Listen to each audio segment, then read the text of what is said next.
Преводен. Сърцето ми пее думи на царя.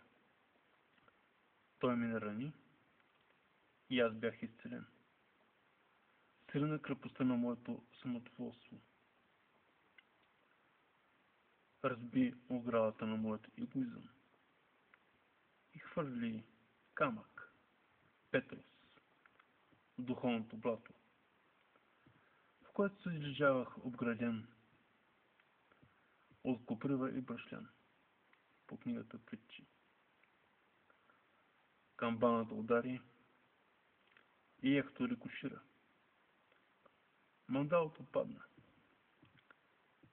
под ударите на чекот на Мартин Лутер и съзовах прекрасният и нов свят на Хъксли.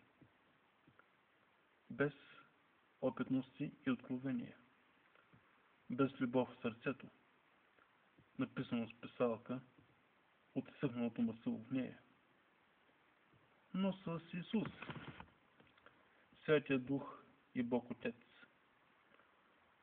Отивахме в кръчмата на Станчо Банджо.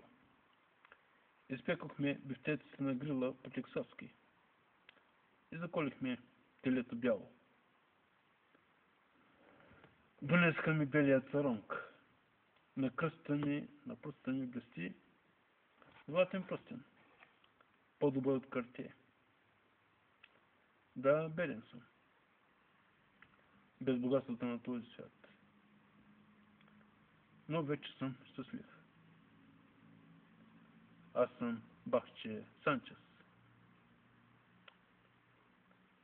Написано Нощна стража. 3 часа 46 минути. 8 декември 2008 година.